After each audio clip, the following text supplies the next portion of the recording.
primeiramente aí dar boa noite a todos, sejam bem-vindos aqui a esse seminário que é promovido pelo Programa de Mestrado e Doutorado em Ciência Jurídica da Univale.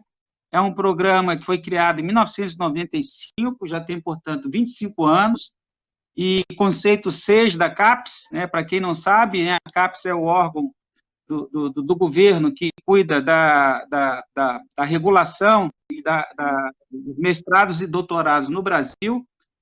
A nota 6 na CAPES é a nota máxima, não tem 7, né, no direito não tem 7, e eu ingressei nesse programa em 2004 para lecionar no mestrado Direito Marítimo e Direito Portuário, e a avaliação trienal seguinte fez com que nós fôssemos para a nota 4, e com 4 já se pode pedir o doutorado.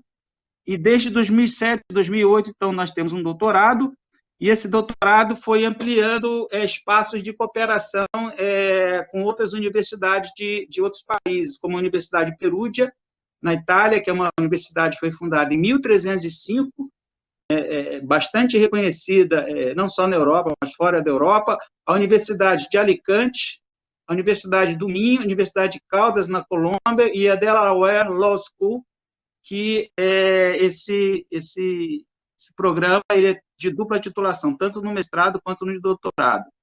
Então, esses seminários, eles buscam a atualização e as discussões sobre o constitucionalismo, a transnacionalidade sanitária, né, já que essa problemática toda se decorreu de um problema, de uma falha na regulação social, que é a regulação sanitária, é o que a Anvisa, por exemplo, faz no Brasil, né, e a sustentabilidade, em razão da pandemia global, a Covid-19, e o objetivo é fazer essa integração. Então, nós conseguimos aí essa parceria aí com o professor e comandante Oscar Cortese, que é egresso aqui da Escola de Oficiais da Marinha Mercante. Eu sou um pouquinho mais antigo do que ele, eu me formei em 83, viajei até 87, e ele se formou em 85. Então, nos encontramos lá, e há muitos anos aí temos feito aí várias atividades, não só aqui no Brasil, mas fora do Brasil também. Então, comandante, é um privilégio tê-lo aqui, a sua experiência aí, não só como comandante, mas também como vários cursos feitos pela IMO em Londres, né, comissário de avarias, regulador de sinistros, auditor, e teve também a oportunidade de ser diretor-geral da Marinha Mercante do Paraguai, e se vocês que estão aí presentes não sabem, a terceira maior frota hidroviária interior, ou seja, frota de embarcações fluviais do mundo, está no Paraguai. São mais de 3.000 embarcações, né, que são reguladas aí pela diretoria de Marinha Mercante no Paraguai. Então, o professor Oscar teve esse privilégio aí durante alguns anos de ser o diretor-geral. Então, nós vamos aqui tratar, né, de sinistros marítimos e responsabilidades diante do afundamento desse navio Estelar Banner. Eu queria agradecer, então, aí o professor Oscar, agradecer a todos aí que estão presentes, e se faltar alguém, né, eu peço desculpas aí por não ter reconhecido agora, porque agora nós estamos aqui na condução da live, mas sejam todos bem-vindos aí, professor Adão, aí com seus alunos da turma de responsabilidade civil aí na Univale, que também leciona o direito marinho e o direito portuário. Então, nós vamos tratar desse sinistro aí, que ocorreu aí numa região, onde inclusive eu já naveguei ali, já operei ali no porto de Itaqui, né, eu fui piloto da Vale durante quase 2 anos aí no longo curso, né, na linha da Europa, na linha dos Estados Unidos, Canadá, e na área de granel, né, embora tenha trabalhado em carga geral, contêiner também na Petrobras, mas a experiência na Vale foi uma experiência muito interessante. Então, eu queria então, agradecer a presença, a coordenação aí da Lu Pousani, que é me orientando aí de doutorado, em Delaware também, e eu queria, então, fazer aqui a primeira pergunta para o professor Oscar, se ele poderia, então, fazer uma análise aí do sinistro do navio Stellar Banner, e tens aí a condução aí da tua apresentação, fica à vontade. Bom, boa noite para todos. Obrigado à Univale pela oportunidade, ao doutor Agripino pela indicação para fazer essa live. Então, é só agradecer a vocês aí, todos a presença agora. E vamos fazer uma análise, né, do que aconteceu com o navio Stellar Banner. Aí então, podemos ver a imagem. Vou me apresentar um pouco. Sou Oscar Benito Cortes, sou comandante da Marinha Mercante, perito naval ambiental, comissário de avarias, árbitro marítimo, regulador de sinistros, investigador de acidentes e sinistros marítimos pela IMO, instrutor de simulador pela IMO, de Full Mission, auditor IMO, e fui, como falou o doutor aí, teve a honra de ocupar o cargo de diretor-geral da Marinha Mercante do Paraguai.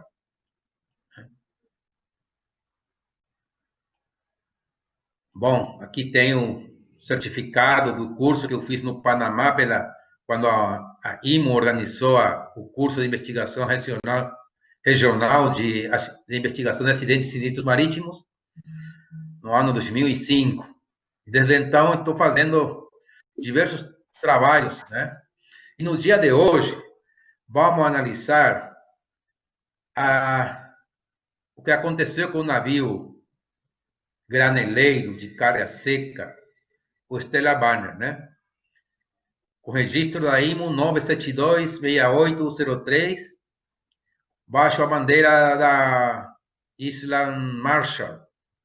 E foi construído no ano 2016, né? Ou seja, tem 4 anos o navio novo. Esses dados eu tirei do Marine Traffic, que é um site que ubica todos os navios em tempo real e registra os navios que navegam pelo mundo.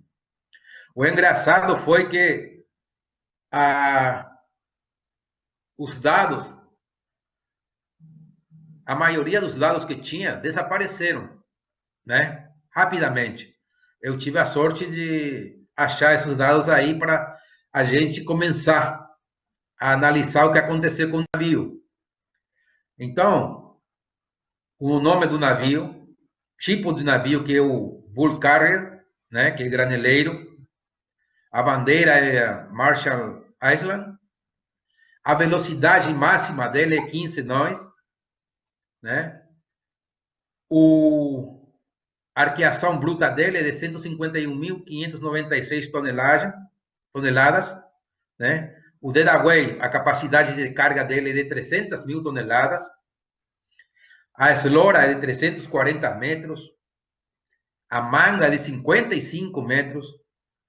O calado total do navio com carga full é de 25 metros. E o ano de construção é 2016. Por que é importante isso aí? Esses dados aí são importantes para a gente poder analisar o que aconteceu depois, né? No caso da investigação, você está vendo aí a imagem aérea do Stellar Banner.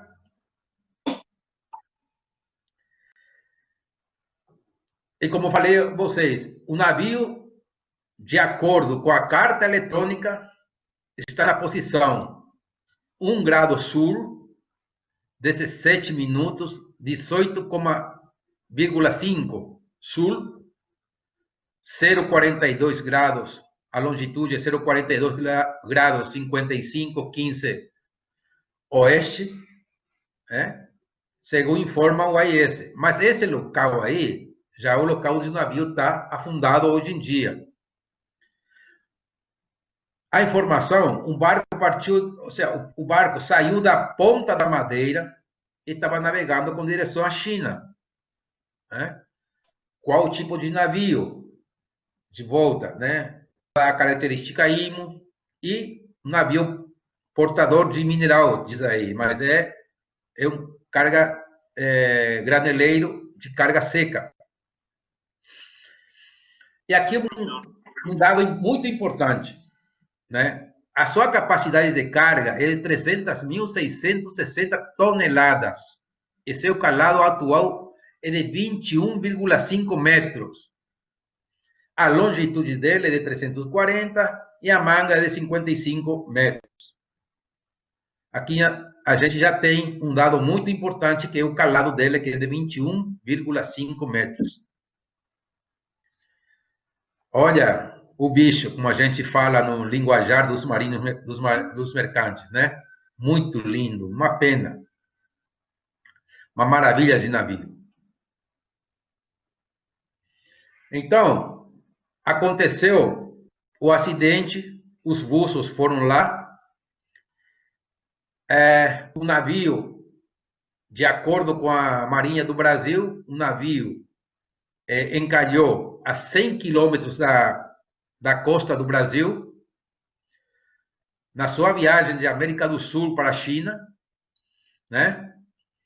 E, pelo que diz aí, a Marinha está investigando por que o navio bateu num objeto não identificado. Aqui você vê a primeira parte, né, onde o navio encalhou e onde o navio está hoje em dia. São as posições exatas, né? Aqui tem um navio, são dos 1.200 metros, onde o navio está hoje em dia. Onde o navio encalhou foi de 20 metros. Então, só para o pessoal entender, Oscar, só para o pessoal entender, onde ele encalhou era 20 metros e o calado dele máximo é 21,5. Né, para explicar que se o calado é menor, é maior do que a profundidade, obviamente ele vai encostar e não vai poder ir adiante, né?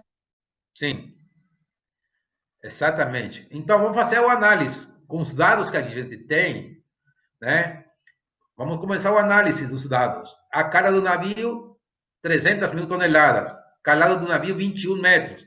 A velocidade, muito importante, 12,6 nós, né? Vamos ao seguinte, agora vamos passar o vídeo para a gente poder analisar exatamente o que aconteceu. Lu, por favor, passa o vídeo para a gente.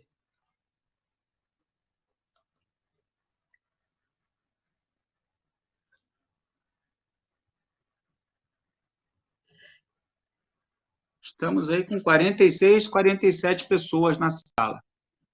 Eu estou vendo aqui 54. 54? Então, para aqui está me aparecendo. Só um instantinho, tá? Que vai ser exibido um vídeo de uns 2 minutos. Tranquilo, aí a gente vai... Aí vai passar o vídeo. E explicar aí, ó, quando o comandante Oscar falou eslora, é o comprimento, né, do navio, né? É o comprimento total do navio. E o calado é a parte medida, né, a altura horizontal, vertical medida da linha de superfície, né, até o fundo do navio. Então, vemos aí, vai ser exibido agora no momento que o navio saiu do porto, né, do cais da terminal, né? O navio é a setinha verde, verde, tá? Aqui, a velocidade vai aumentando, né? Aí que chama a atenção, né? Um navio dessas características, já em pouco tempo, ele ganhando muita velocidade em uma navegação de águas rasas, ou seja, água de pouca profundidade, para esse tipo de navio já é muito. Imagina, aí já é com 10, 8, 9, 11. Ou seja, ele estava indo a toda a potência, né? E aí é interessante explicar. Passou muito rápido, mas tudo bem. Ali as boias, né, encarnada e a verde, né, quando passa. Bom, passou muito, não sei se passou. Vocês viram bem o vídeo? Pode voltar um pouquinho, Lu? Veja bem, o navio ele tem que sair do canal no meio dessas boias aí, a encarnada E navegação não tem vermelho, é encarnada, né?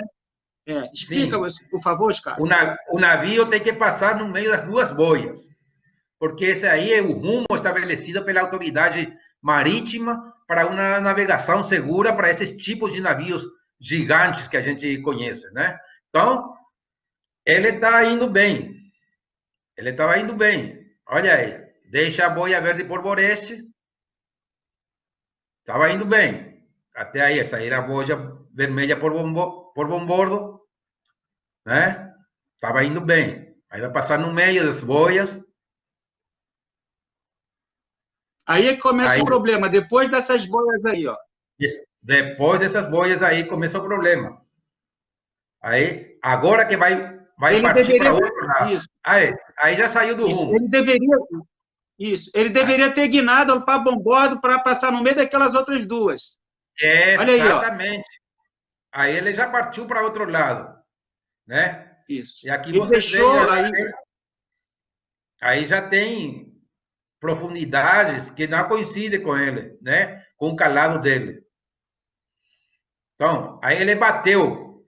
Imagina, com a velocidade que já estava levando, né? Porque ele estava em aumento de velocidade. Ele deu uma batida enorme, né? 20 metros a profundidade aí, ó. 20 metros. Aqui é 20 metros, né? O calado dele é 21,5.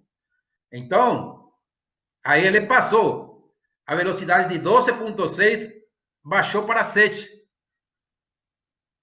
Para 7 nós. Então, quando aconteceu isso, né? O navio já perdeu governabilidade. Aí o comandante já notou qual foi o problema. Aí aproveitou o banco da areia e encalhou o navio. Então, aí dá para ver, ele chegou ao banco com 12,5, 12,6 nós de velocidade. Então, é muita potência para um navio desses, é muita potência. É muita potência de máquina, né? E uma profundidade muito baixa. Né? Ele estava full ahead. Ele estava com... Então, isso é negativo para um tipo de navios. E vou mostrar agora. Agora vamos esperar que a Lu coloque de volta o slide. Para esse tipo de navio, uma profundidade dessa não pode passar mais de 8, né? Olha aí. Aqui, esse rumo vermelho é o rumo autorizado pela autoridade marítima para navegar com toda a segurança. Mas o navio já saiu do rumo, né? Eu acho que o comandante, né, o oficial que estava no passadiço, só o inquérito vai poder dizer quem foi que autorizou esse rumo aí, né? Então, com essa velocidade, a essa profundidade, é muito perigosa, né? É muito perigoso, porque quando um navio começa a... Vocês viram, 100 quilômetros, ele levou para alcançar 12,1 nós. Por que isso? É muita turbulência por debaixo da quilha do navio. Pouca profundidade e muita potência. Então, faz um efeito contrário. Em vez de aumentar a velocidade, ele vai aumentando... Em vez de aumentar rapidamente, ele vai aumentando devagar. Por quê? Porque ele tem uma força que segura ele. Então, ele vai se liberando de acordo com a profundidade, né? E ele chegou a alcançar 12,1 nessa posição. Aqui. Ele deveria ter pegado essa linha vermelha aqui, para passar para fazer uma navegação segura. Mas ele... Profundidade de 26 metros, ali no meio das duas boias, com 26. E ele foi indo para a zona lá com 20 metros de profundidade. Então, o risco é altíssimo. Aí que está o problema. Por isso que eu estou falando, estou chama muito a atenção. É como se você saísse da sua casa com seu carro e está atrasado e você está querendo chegar lá rapidamente. Eu acho que foi essa, né? Corta aqui, o famoso aquele, na nossa época, doutor, que a gente navegava, então o comandante, corta aí, faz favor. Aí você tem que revistar toda a carta náutica para ver se realmente não tinha nenhum problema. Né? Então, vocês veem aí, o calado do navio, 21,5 metros. E a profundidade é de 20 metros. Imagina o choque, né? A batida bem forte que deve ter tido o navio. Esse navio passou de volta, né? Mas rachou o casco, né? Vamos ver mais adiante. Então, uma vez que o navio encalhou e os buzos foram lá, acharam uma rachadura de 25 metros de comprimento no casco do navio por Boreste, né? Do mesmo jeito que apresenta o AIS. Então, a batida foi muito forte, violenta. Imagina, como volto a falar, eu coloco a minha lupa na velocidade do navio numa navegação com profundidade muito pequena para esse tipo de navios, né? Pelo calado que tem. Então, uma rachadura de 25 metros, Oscar, é uma rachadura da metade de uma piscina olímpica. É muito grande para o navio. É uma rachadura de quase 10% do tamanho do navio, do comprimento dele. Né? E a primeira coisa que aí você tem que ter em conta, né? Os tanques de lastro do navio estão vazios. Os tanques de lastro do navio estavam vazios. Por isso que a carga não foi afetada. Foram os tanques de lastro, né? Depois, né? Com os esforços do mar e um montão de coisas aí que já, né? Deve ter rachado mais o casco ainda por dentro, né? E com um golpe, com a batida, com a colisão que ele teve com material lá do fundo, né? Deveria ter danado a estrutura completa do navio. De muita potência para pouca profundidade e uma alta velocidade. Então, esse aí é o análise primário, digamos, porque muita informação a gente não tem. Por quê? Porque ainda está baixo segredo, como é que chama vocês aí? Segredo, né? Da Marinha, para não interferir na investigação. Então é isso. É muito importante isso aí conhecer isso aí. Oscar, você vai adiante na tua apresentação, né? Tá legal. Bom, a pergunta é essa aqui. Por que investigar um acidente disso? Por que investigar um acidente disso? Né? É importante saber que a investigação deve ser feita porque tem gente de mar e a comunidade marítima que gostaria de saber por que aconteceu isso com esse tipo de navio. Né? Ainda a parte disso, está a obrigação dos países, né? O país da bandeira e o país costeiro onde aconteceu o sinistro, o acidente. Né?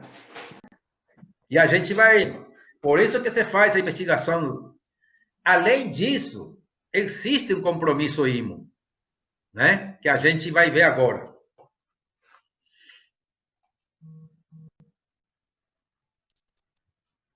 O objetivo da investigação, a pesquisa e análise adequada do acidente marítimo pode levar a um melhor entendimento dos fatores causais.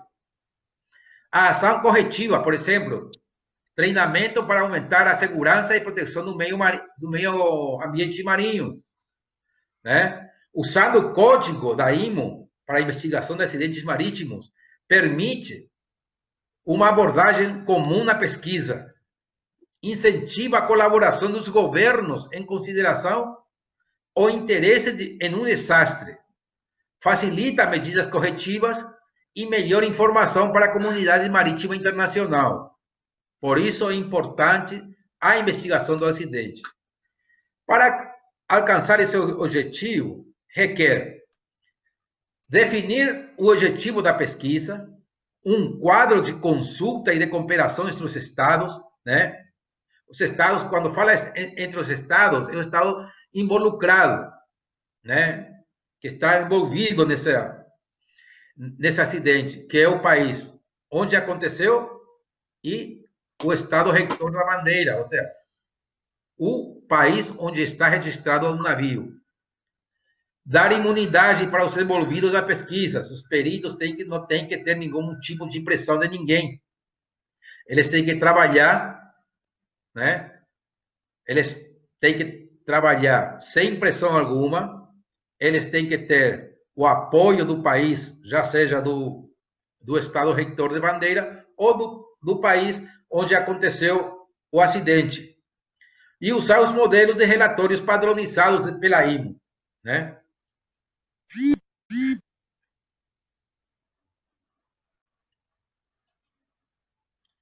Generalidades dos acidentes marítimos. Perdão, passou aí. Deixa eu botar. Olha, aqui é um negócio interessante. Aqui é um negócio interessante porque está demonstrado que em caso de força maior, o elemento humano aparece na corrente de fatos que levaram ao acidente, né? Geralmente, e a maioria dos casos dos acidentes, acontece pelo erro humano. Mas é bom ter em conta que por essa técnica você pode achar diferença entre dois conceitos, né? O caso fortuito, que pode acontecer, né? Que seria o fato da natureza causante do acidente. E a força maior, como nesse caso, né? Em que aparece o ser humano como responsável pelo fato. E de fato, nesse caso aqui, né? O responsável é o fator humano. Por quê? Porque foi alguém lá no passadiço traçou o rumo em cima que deu no banco, né? Pode ser sem querer, mas o rumo não é esse aí, fixado pela autoridade marítima para ter segurança na navegação. Pesquisa seus sinistros para obter ensinos que previnem repetição ou análise. Por isso que a comunidade internacional tem que saber por que aconteceu. O maior número de sinistros afeta naves pesqueiras, artesanais, cargueiros regionais, mergulhadores e trabalhadores portuários. Não obstante, a atenção pública se ha centrado em perda de graneleiros, petroleiros e passageiros. E nesse caso aqui, o Stella Warner chamou a atenção mundial, primeiro pelo tamanho do navio. E como foi que a 100 quilômetros da costa o navio foi encalhar? O que aconteceu? Chama muito a atenção porque não é uma zona costeira, digamos assim, perto da terra, né? Perdas significativas em graneleiros entre 1989 e 1994 deu origem ao SOLAS capítulo 12. Medidas adicionais para os navios graneleiros, como, por exemplo, o duplo casco, né? Que esse navio tem, né? Por isso que ele não não foi mais para baixo, né? E em petroleiros, você tem o Edson Valdez, que fez a poluição do Alasca, o Erika, Prestige, toda a Europa, né? E em passageiro você tem o Costa Concórdia, recentemente, né?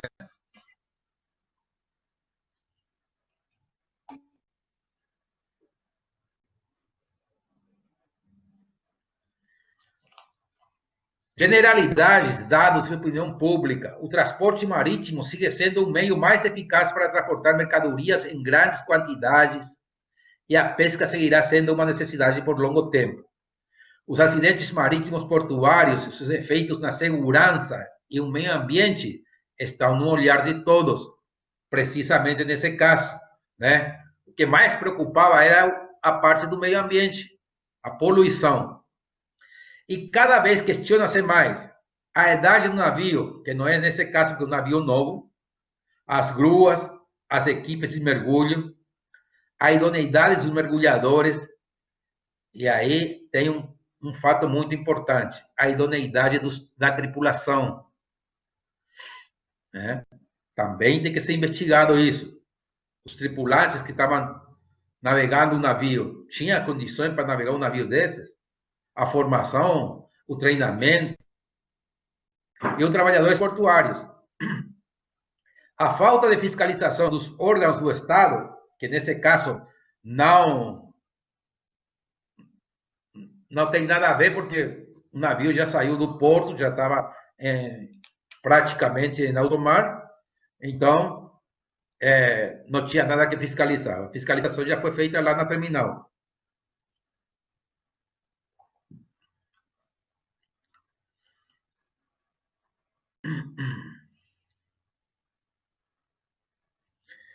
Por que é necessária a investigação? Todos os países que assinaram os convênios da IMO têm obrigações, né? Então, pela linha de carga. Por que a linha de carga? Porque muitas vezes o navio afunda por carregar demais. Porque o armador só quer ganhar dinheiro, né?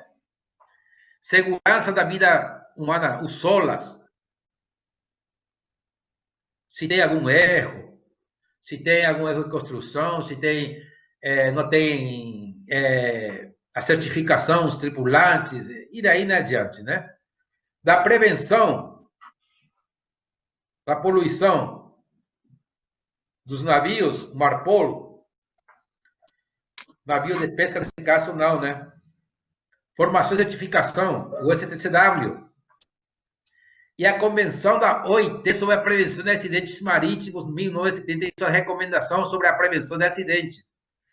Olha, essa aqui é uma coisa muito importante, inclusive hoje em dia com a pandemia, né? É a troca de tripulação que está gerando muitos problemas hoje em dia. São 300 mil pessoas,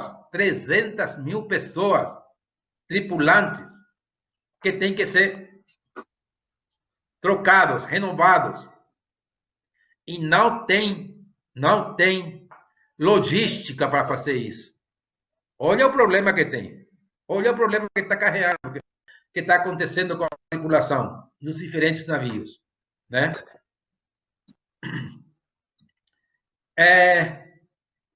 Cada administração está obrigada a investigar qualquer acidente ocorrido com qualquer um desses navios sujeitos ao acordo.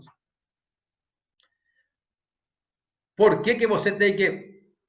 O convênio IMO, né? Você tem que fornecer a IMOs as informações e os resultados de tais investigações dos acidentes.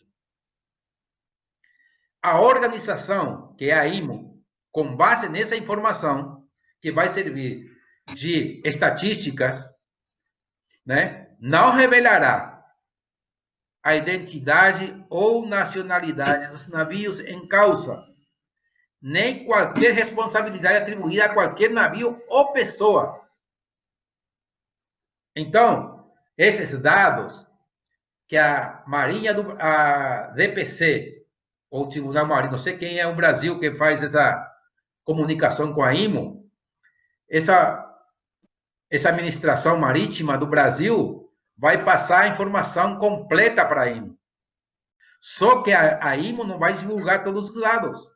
Vai ter seu banco de dados. Por exemplo, desde que aconteceu essa pandemia, quantos navios graneleiros afundaram? 30 navios. Vamos falar uma coisa assim, né? Então, a IMO que vai falar com mineral de ferro. Com minério de ferro. Quantos navios? 5. 8. Ou seja, a IMO vai ter essa informação no banco de dados dele.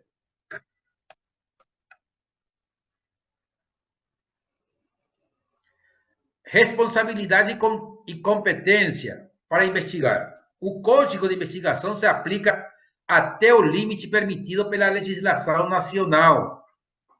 A investigação dos sinistros, acontecimentos marítimos, nos que um ou mais estados tenham interesse de consideração, esteja implicado no navio que está submetido à sua jurisdição. Quando ele fala legislação nacional, ele fala na legislação do Estado investigador, né? E aqui a gente vai entrar nisso. Estado investigador principal, o encarregado de realizar a investigação segundo convenham mutuamente os estados com interesses de consideração no sinistro de que se trata.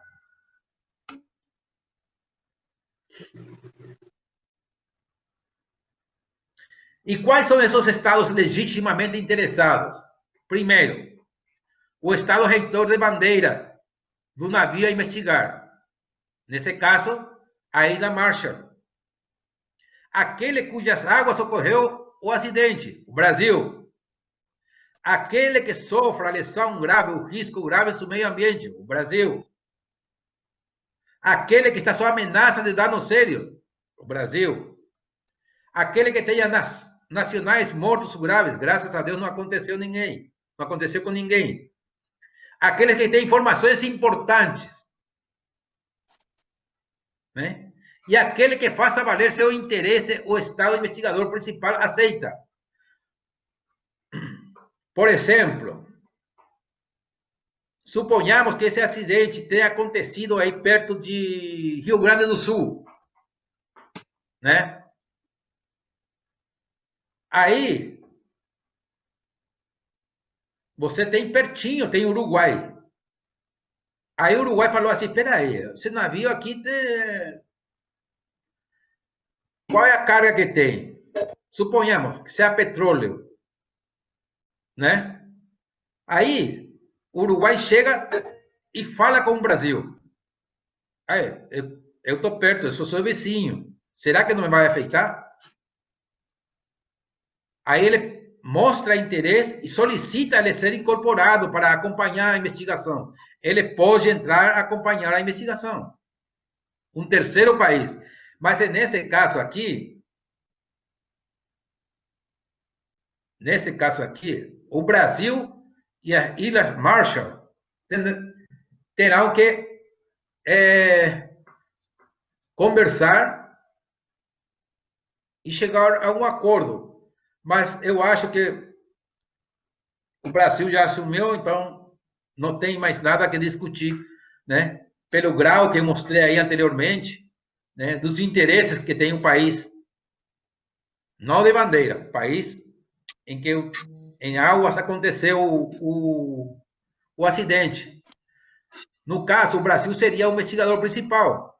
Vai gerar uma estratégia comum de pesquisa, coordenar e propor ao investigador responsável, pode ser 1, 2 brasileiros, sendo que um tem que ser o chefe, né, da investigação, definir os parâmetros da investigação com base na sua lei, custódia das provas e declarações, redigir o relatório ao TER e transmitir opiniões, apoio logístico e contato com organizações externas. Mas Oscar, eu poderia fazer um comentário aí para o pessoal se situar. Por que o governo brasileiro, através da autoridade marítima, né, ele tem a competência para cuidar desse caso, né? E nesse caso aí a decisão foi que, embora o Brasil não seja signatário da Convenção de Nairobi, né, que é a Wreck Removal, é uma convenção que cuida de casco sobrado, né? E uma embarcação, quando ela colide com foi colocada aí com fundo, né? E não foi encalhe, né? Foi uma colisão, né? A competência se dá pela Convenção de Montego Bay de Direito do Mar, né? Embora nós não tenhamos ratificado a Convenção de Nairobi, o artigo 58 da Convenção de Direito do Mar, e essa embarcação, quando houve esse acidente, ela estava a mais em torno de 60, 70 milhas da costa, ou seja, já estava na zona econômica exclusiva, já estava além das 12 milhas do mar territorial, ou seja, de 12 milhas do mar territorial até 200 milhas, eu tenho 188 milhas náuticas, né, medidas a partir da baixa mar ali, vamos dizer assim, da linha reta da praia, né, de zona econômica exclusiva. Então, o artigo 58 diz o seguinte: direitos e deveres de outros estados na zona econômica exclusiva. No caso, é o estado costeiro, né? Então, o artigo 58, lá no item 1, diz: na zona econômica exclusiva, todos os estados, quer costeiros, quer sem litoral, gozam, nos termos das disposições da presente convenção, das liberdades de navegação e sobrevoo, de colocação de dutos e cabos e dutos submarinos, a que se refere ao artigo 87, bem como de outros usos do mar internacionalmente ilícitos, relacionados com as referidas liberdades, tais como ligadas às operações de navios, aeronaves, carros, dutos, compatíveis com as demais disposições. Então, o que diz aqui no terceiro item, que é o que nos interessa aqui? No exercício dos seus direitos e no cumprimento dos seus deveres na zona econômica exclusiva, a embarcação estava na zona econômica exclusiva. Nos termos da presente convenção, os estados terão em devida conta os direitos e deveres do estado costeiro e cumprirão as leis e os regulamentos por ele adotados, no caso, o governo brasileiro, e de conformidade com as disposições da presente convenção e demais normas de direito internacional, na medida em que não sejam incompatíveis com a presente parte. Então, o Brasil faz parte dessa convenção de Montego Bay, que é de 82, mas o Brasil faz parte recepcionou em 1990. E aí, na Convenção de Nairobi, a Convenção de Nairobi, ela tem um artigo que trata do conceito, embora o Brasil não tenha ratificado, né, uma convenção importante, ela lá no artigo 4º cita, né, cita o que é destroço. Tá? Essa embarcação, ela se chocou e ela ficaria ali, se não tivesse, naquela posição ali, colocando em risco a segurança da navegação. Tá? Então, o que o artigo diz? Tá? Artigo 5º. Informação sobre a existência de destroço. Um Estado parte, né? O Brasil não aderiu, mas ele pode, né, deverá exigir que o comandante, o operador de um navio que arbore a sua bandeira, informe sem demora ao Estado afetado quando aquele navio tivesse envolvido num acidente marítimo que resulte num destroço, na medida em que a obrigação de informar com base neste artigo tivesse sido cumprida, seja pelo comandante ou pelo operador do navio, e as demais normas não estarão obrigadas a informar. E ali tem o artigo 6º, que trata da determinação do risco. O artigo 9º fala, né, da sinalização e das medidas para facilitar a remoção dos destroços. Se o Estado afetado concluir que um destroço constitui um risco, aquele Estado deverá imediatamente informar ao Estado de registro do navio e ao proprietário registrado, que aí é a empresa sul-coreana, consultar o Estado de registro do navio e outros estados afetados pelo destroço com relação às medidas. Então, essa convenção ela tem todos os procedimentos para evitar colocar em risco. Por isso que, embora ele tenha se chocado e ficado ali naquela posição, naquela profundidade de 20 metros, ela teve que ser removida para uma profundidade em torno de 2.200 metros. Tá? Mas aí vocês vão perguntar, mas o Brasil não ratificou a Convenção de Nairobi, né? O que seria aplicado? As normas brasileiras. Tem aí RIPEAN, eu tenho a LESTA, a Lei de Segurança do Tráfico Aquaviário. Esse processo vai gerar um inquérito na capitania para acidente de fada navegação, que vai analisar a responsabilidade administrativa do proprietário da embarcação e dos tripulantes, podendo ter sanções, inclusive até quem for condenado não poder operar no Brasil, né, no caso até o tripulante também. Então, tem uma série de normativos que vão cuidar aí das responsabilidades civil, penal e administrativa, e também ambiental, né, desse sinistro. Então, eu queria só fazer esse reparo aí para o pessoal entender que, para atuar na área do direito marítimo, eu não posso conhecer somente direito e nem direito marítimo. Eu tenho que conhecer direito ambiental, direito da navegação, engenharia naval. Vi vários engenheiros aqui, professor Narciso, lá da Federal Fluminense, que ele está assistindo. Tem que conhecer direito internacional público, direito internacional privado, meteorologia, geografia, navegação, náutica. Não é a ciência jurídica aqui em terra é uma ciência que já é complexa. Se você coloca essa problemática toda das responsabilidades que envolvem um sinistro desse, né, de uma embarcação de milhões de dólares, né, com 300 mil toneladas de carga. Imagine uma tonelada, 1.000 quilos, 300 mil. Eu já tive oportunidade de pilotar um navio com 110 mil toneladas de carga. É um navio que já é uma velocidade maior até do que esse navio com 12,6. Mas, de fato, comandante, foi muito rápido. Eu fiz só esse reparo aqui para falar da importância que o Brasil deve ter para ratificar essa Convenção de Nairobi.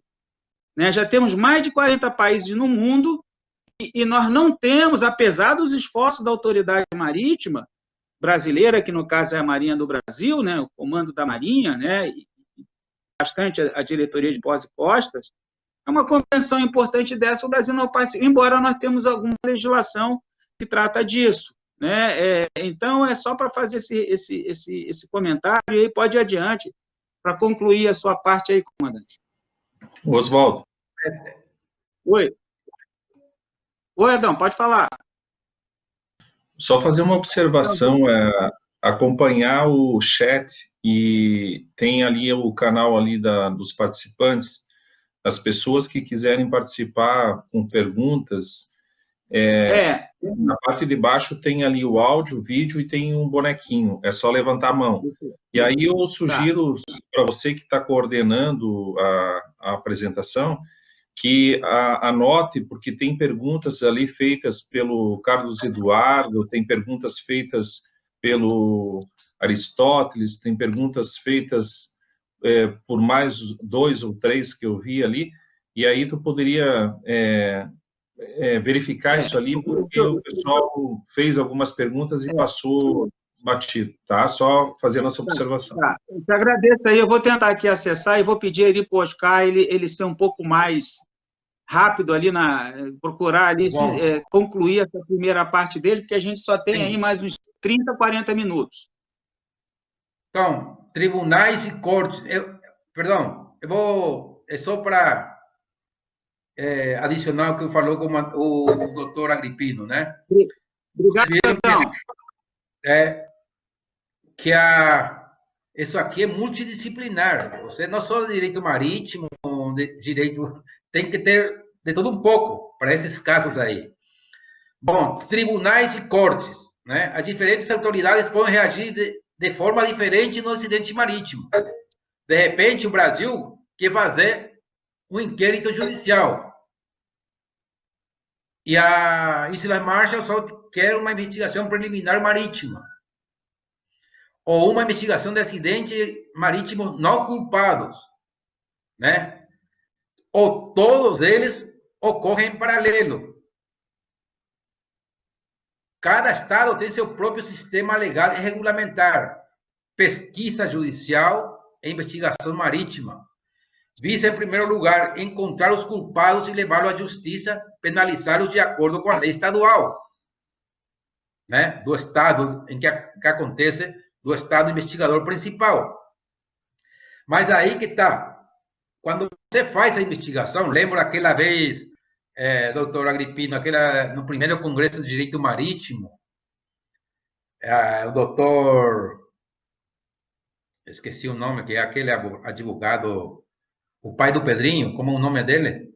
Pedro Calmon Filho. Pedro Calmon, né? Eu falei justamente do acidente marítimo. Aí ele falou, mas onde que está a culpa do armador?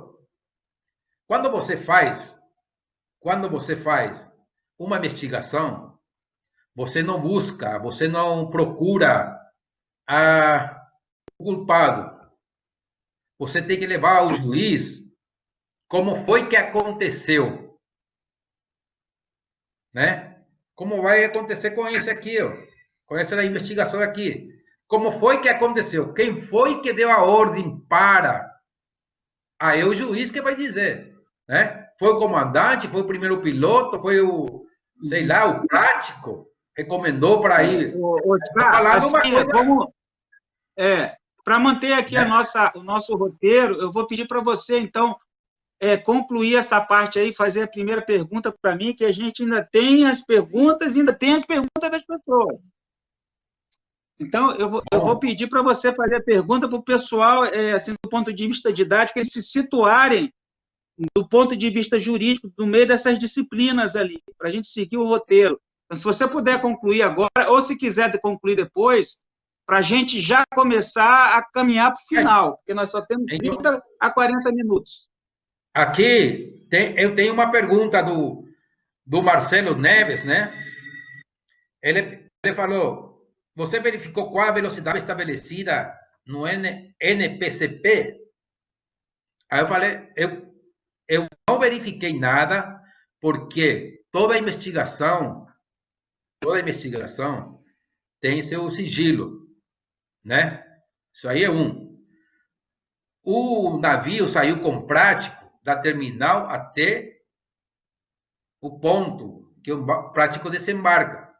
A partir daí, se o prático veio da terminal até o ponto, ele sabe a velocidade. Eu acho que deveria ser uns, sei lá, 8 milhas por hora, uma coisa dessas, né? Pelo que falei, pela profundidade. Mas 12 nunca, né? Tem alguma outra pergunta aí? O Marcelo, ele teve uma pergunta aqui, mas primeiro vamos aqui fazer o nosso roteiro e depois a gente tem uma outra pergunta aqui do Aristóteles, que ele pergunta o tempo que levou da saída do cais até lá o sinistro. Quanto tempo levou? No vídeo ali tem, né, o Oscar? Não, o vídeo é uma condensação do...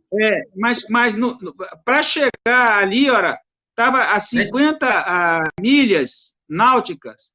Então, foi pelo menos de 3 a... São 104 3 a 4 horas. De 3 a 4 horas para chegar ali. Sim. Porque se a velocidade máxima dele a velocidade máxima dele é 12,6, até ele chegar nisso aí, vencer a inércia e começar a navegar para chegar nessa velocidade, vamos dizer assim, de cruzeiro e largar o prático, né? Se nós trabalharmos com isso aí, para chegar ali a 50 nós, vezes 1,85, aí em torno de 90 a 100 quilômetros. Pelo menos de 3,5, 4 horas e meia para chegar ali naquele ponto. Acredito eu, tá? Mas não é coisa de, no mínimo, aí umas 4 horas para chegar ali. Isso aí vai ser apurado no inquérito. Mas assim, Oscar, vamos aqui focar aqui na nossa... para eu situá-los aí no meio das disciplinas do direito, né? Porque eu já falei aqui de direito do mar. Sim. Bom, continua? Aristóteles, a pergunta. Sim, me termina aí, e aí pergunta primeiro aqui para eu também vou ser breve. Aqui o Aristóteles pergunta, existe a possibilidade do navio ter saído com avarias? Não, porque ele vinha navegando bem, não tem nenhuma como que chama? Evidência. Não tem, Evidência. Não tem nenhuma evidência que o navio tenha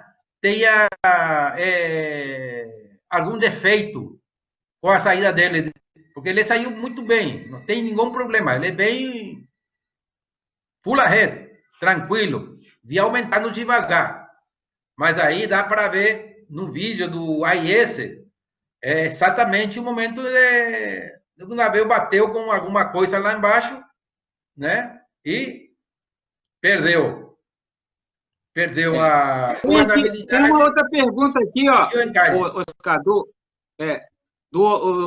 obrigado aí, o professor Marcelo Neves, aí, colocou ele a NPCP lá da Capitania do Maranhão, né? E tem o Madruga aqui, que é capitão de longo curso, presidente do Nautical Institute no Brasil. Muito obrigado aí, Madruga. Está presente aí. Qual é o motivo do comandante ter desviado do rumo correto, o qual culminou com o encalhe? Já temos alguma investigação do acidente em andamento ou já concluída? Ainda não tem nada ainda, estava sucedido. Mas é o que falei, né? Ele dispensou o prático, né? E depois achou que tinha que ir porque um dia ele achava melhor. Só que esqueceu que tinha um navio grande, de muito calado, muita potência, e não teve em conta o lugar por onde ele ia passar, né? Então, qual o motivo? Isso aí vai sair no inquérito. Na investigação. Na investigação. E aí outra pergunta. Qual o motivo de termos decidido pelo afundamento do navio, mesmo ainda antes de termos todos os parâmetros técnicos que causaram o acidente devidamente investigados?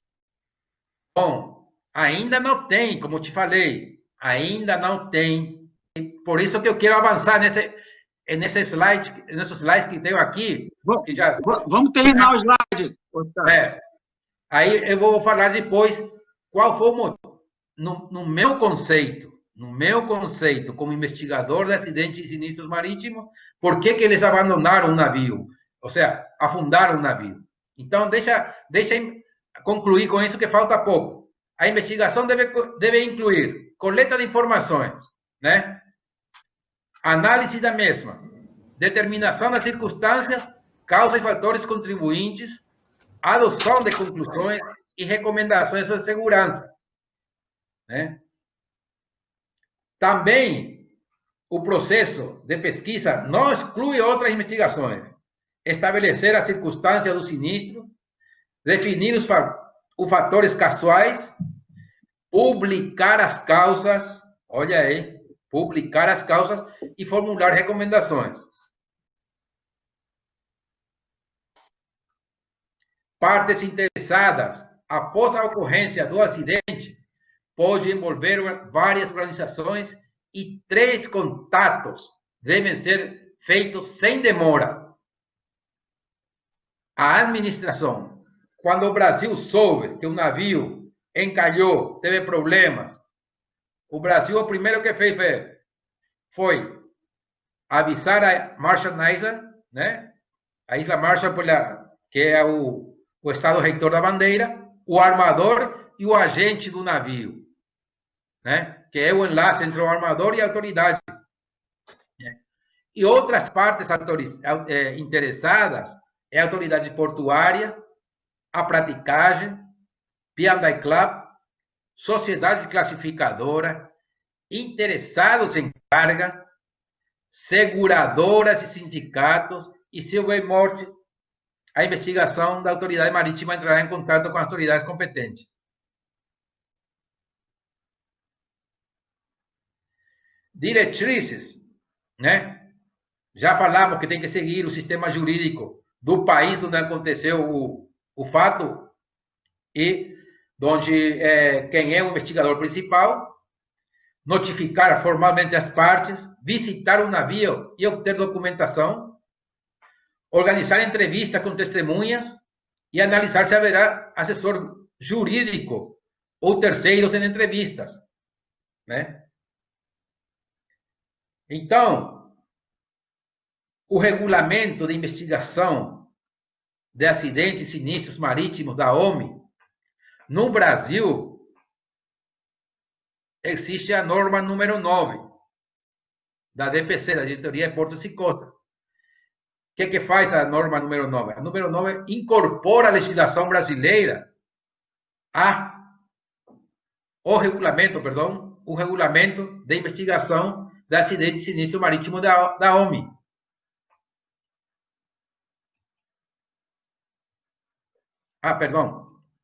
E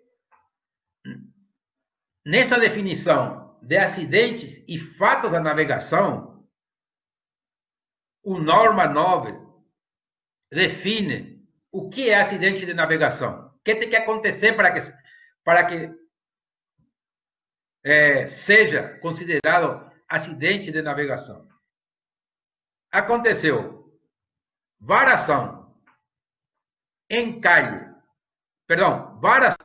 água aberta, encalhe e alijamento da carga. Teve 4 coisas que aconteceram, né? Mas o alijamento já foi depois, posterior, pode-se descartar isso. Mas os 3, com certeza, aconteceram. Aquele impacto. Porque a varação qual é? Você pegar em alguma coisa lá embaixo e continuar a viagem, né? O encalhe é você bateu, ficou.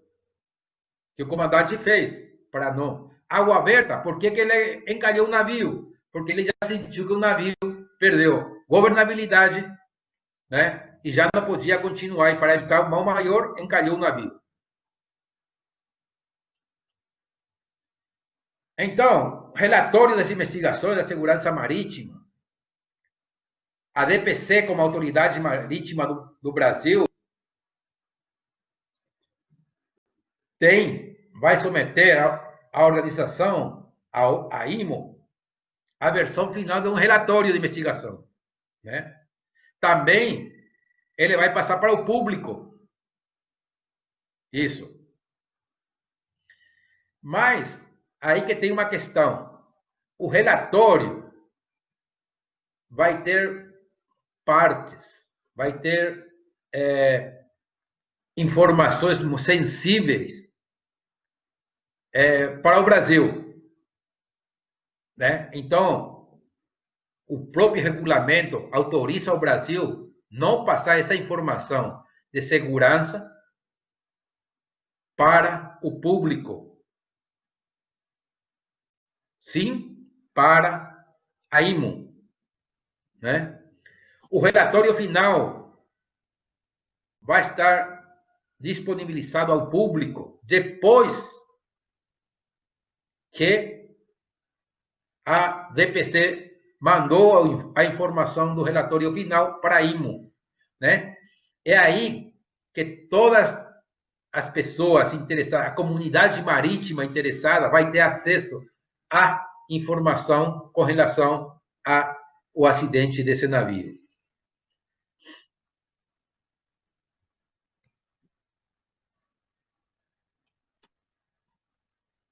Bom, estamos chegando ao final. Acho que foi a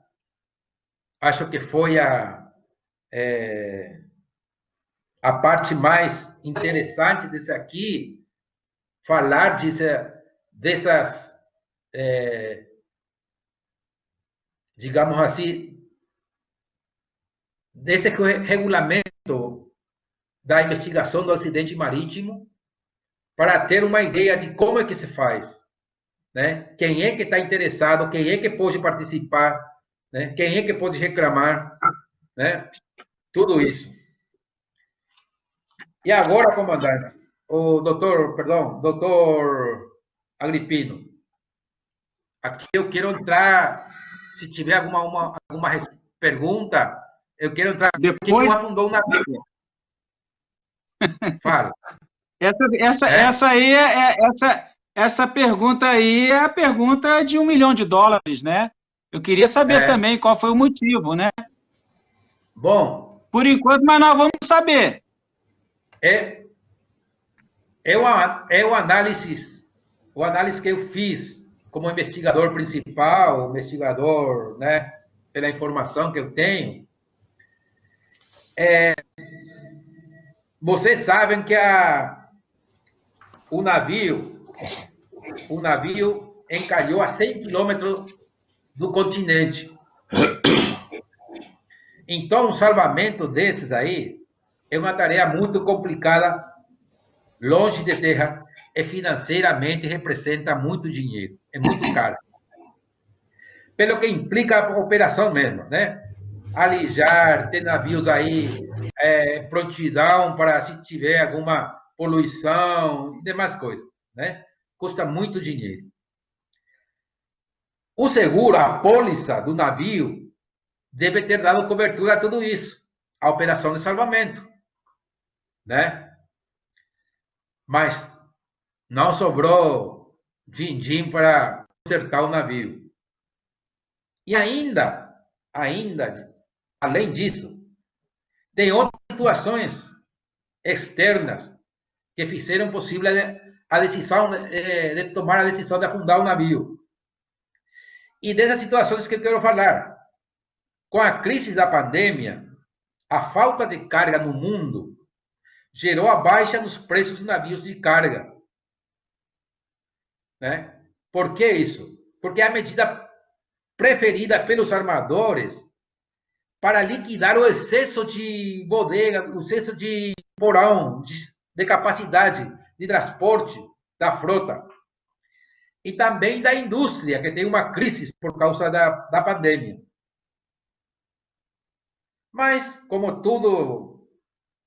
toda crise, né, tem um lado positivo para alguns, como os gregos, que são os que acostumam comprar navios nessa época, como aconteceu no ano 2015, que compraram quase 100 navios de carga.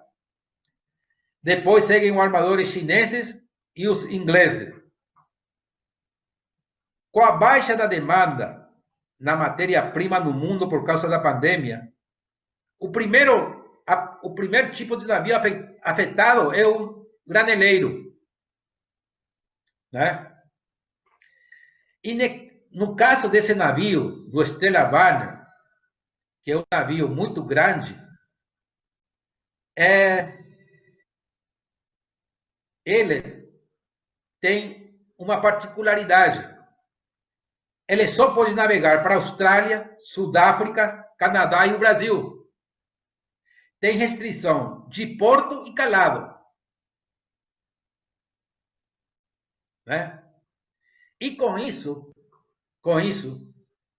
o abandono agora dessa linha, desse tipo de navio BLOC, né? Entra um novo navio na cena agora, que são os capsize, aqueles navios que justamente o BLOC tirou a carga deles, que são aqueles navios fabricados para contornar a Sudáfrica e não pode navegar pelo canal de Suez, por exemplo. Né? São navios de 80 a 180 mil toneladas, que tem um custo aproximadamente de 35 a 40 milhões de dólares, né? Dependendo do tipo, da tonelagem dos capsize. A base está em 40 milhões de dólares, né? Então, nesse sentido, e tem uma vida útil de 30 anos, mas estão sendo retirados do mercado com uma média de 6 anos de uso, reduzindo assim o excesso de capacidade de carga. Nesse sentido, as empresas que operam no transporte marítimo, afetado pela crise, enfrentam 4 possíveis cenários, embora seja tudo em época de de crise seja sinônimo de perdas. Você não tem carga, vai fazer o que com o navio? Aí você tem 4 opções. Você vai afretar seu navio a baixo custo, que em muitos casos nem cobre, nem dá cobertura aos custos de operação. Ou a segunda opção seria amarrar o navio até você achar novos contratos, né? A terceira opção, vender os navios como segunda mão. E a quarta opção é isso, já desmanchar o navio e vender por parte, ainda que os valores pagados sejam baixos e, portanto, os armadores enfrentam a decisão que reflete o mal menor. Então, vou dar uns preços de referência de navios e o que acontece em época de crises, para vocês terem uma ideia já, formar uma ideia já de por que foi abandonado, foi afundado esse navio. Um navio graneleiro de 76 mil toneladas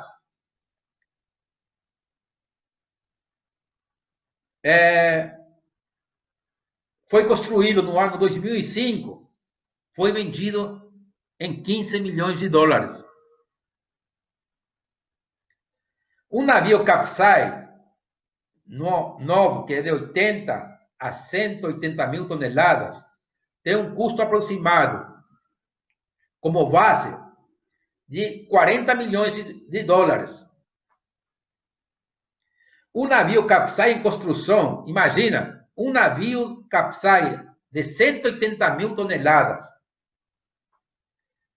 em construção no estaleiro coreano, com a crise, um navio de 180 mil, o estaleiro está querendo vender em 45 milhões de dólares, para ver se tem um pouquinho de lucro. Mas a valuação, como chama você? Evaluação, né? Valorizar o valor, né? O valor atual do navio é de 43,7 milhões de dólares. Então, e outro exemplo.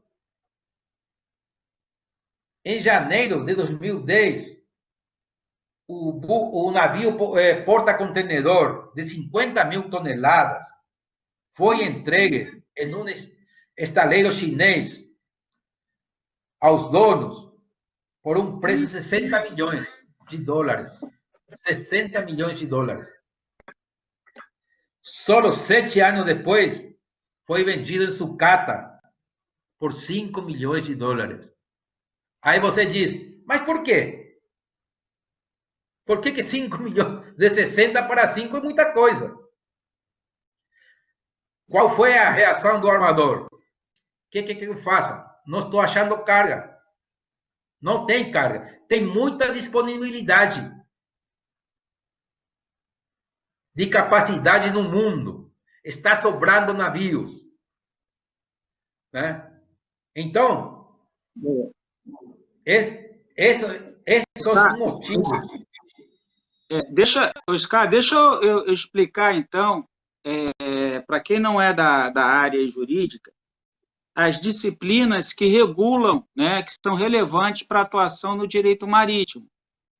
No direito marítimo é uma disciplina, né, para quem não é da área do direito, para você conceituar, identificar e chamar uma disciplina, eu tenho que ter 3 requisitos. Eu tenho que ter um objeto, para que a disciplina existe, né, qual é a função dela. Eu tenho que ter fontes do direito específicas, especializadas, e eu tenho algumas características. Então, se eu vou falar de direito constitucional, o direito constitucional tem como objeto, ela é uma disciplina, né, a regulação, né, a regulamentação a partir da Constituição. Né? Tudo que vem sob a ótica da lei maior é, né, a disciplina que cuida disso. E as fontes quais seriam? Então, seriam a Constituição Federal, né, as decisões da Suprema Corte, a doutrina dos especialistas em direito constitucional. As características seriam, né, ter uma forte relação com a ciência política, com o direito internacional público, com a economia, com a sociologia. Se eu navegar na área do direito marítimo, então eu vou ter várias disciplinas que muita gente se confunde. Por exemplo, o direito marítimo, uma carga que está no navio porta-container e que é operada por um guindaste, né, e esse guindaste tem uma falha mecânica, embora tenha caído do navio, container, não é direito marítimo, vai ser direito portuário.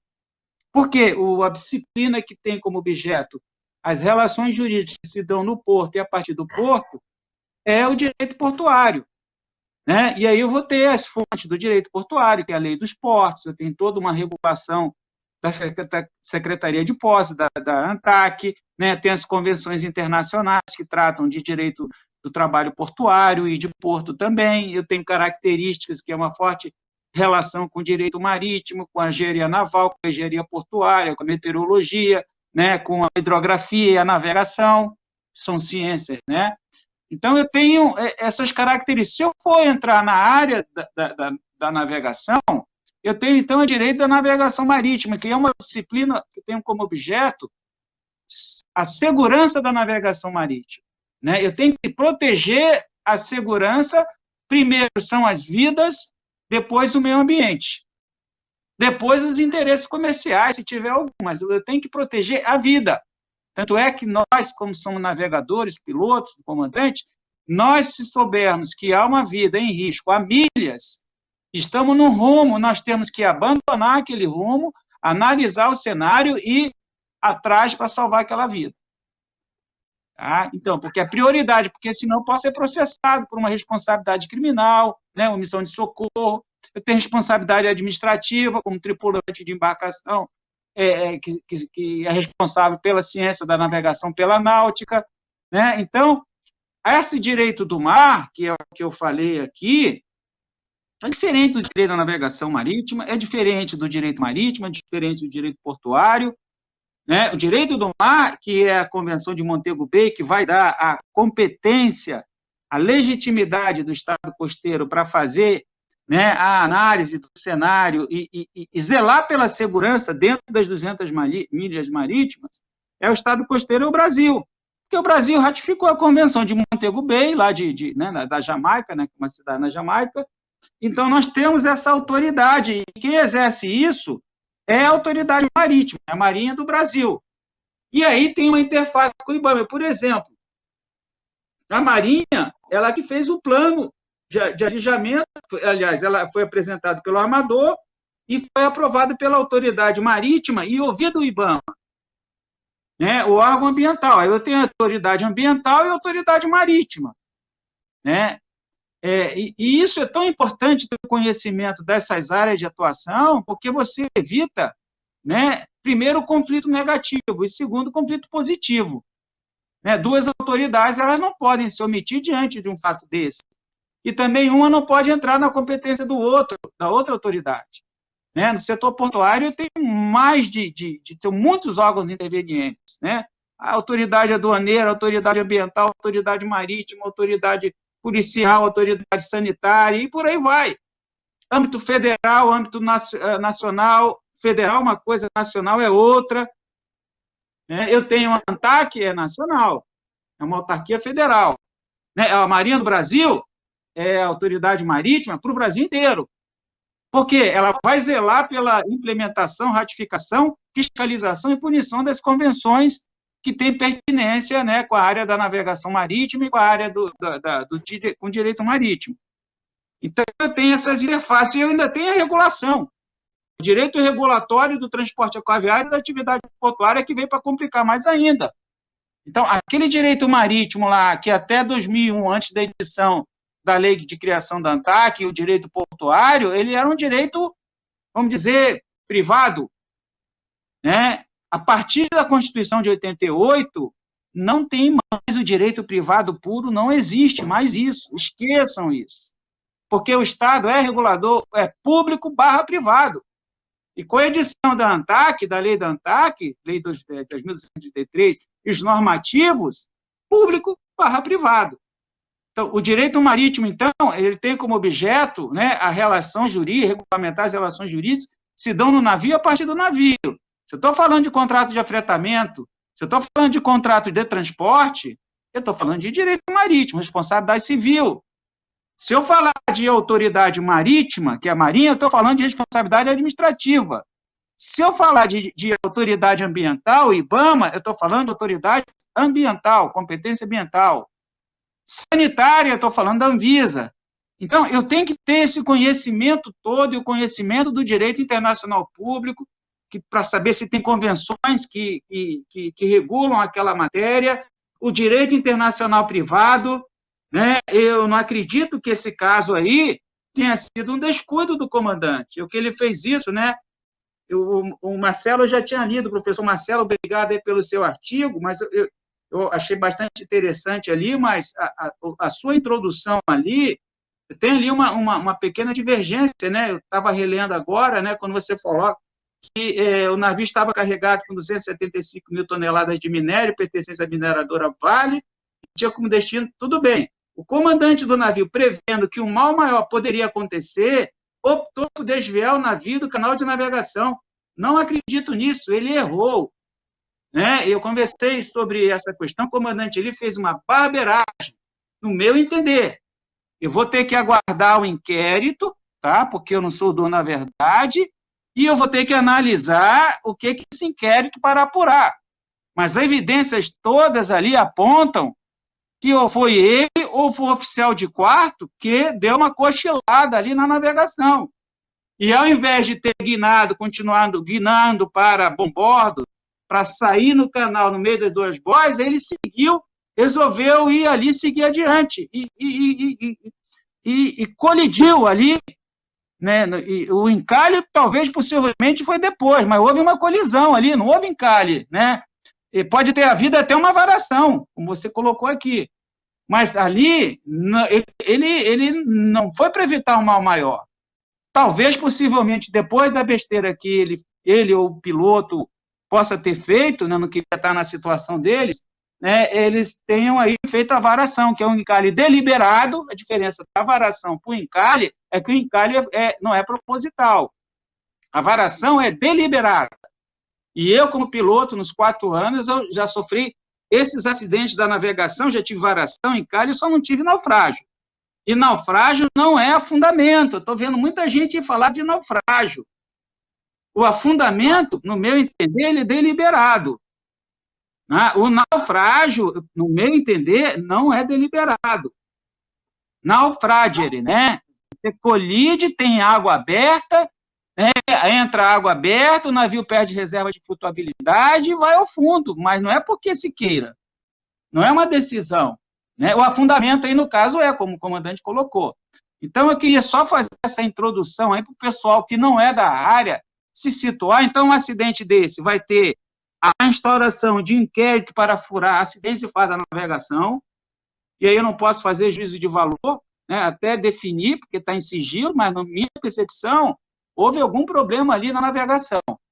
Tá? E assim, ele não fez o que deveria ter sido feito.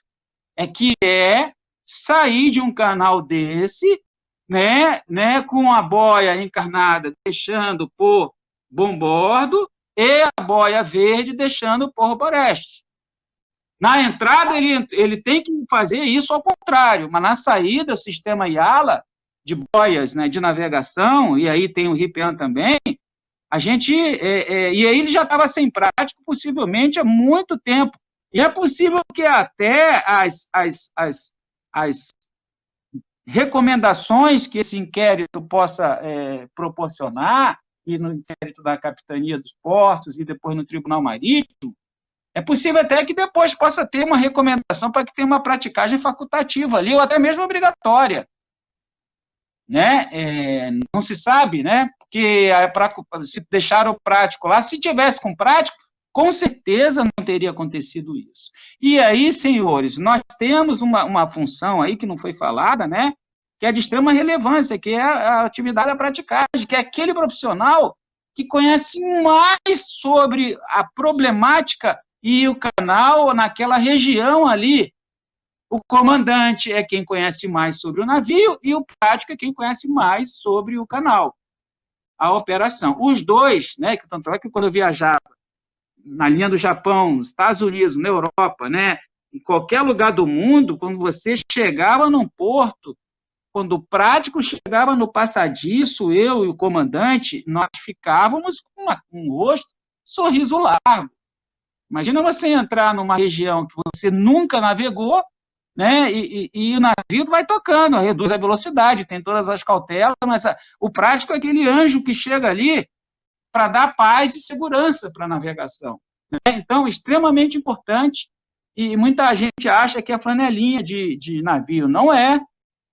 A nossa praticagem, nós temos os melhores profissionais do mundo, estão aqui no Brasil, são mais de 90 mil manobras por ano, são 2, 3 acidentes, nenhum prático condenado, dificilmente nós vemos, estamos entre os melhores, entre os 5 melhores índices de sinistros, né, de segurança da navegação no mundo, por causa da praticagem de 1.000 quilômetros, 1.200 quilômetros, que é a praticagem lá no Rio Amazonas.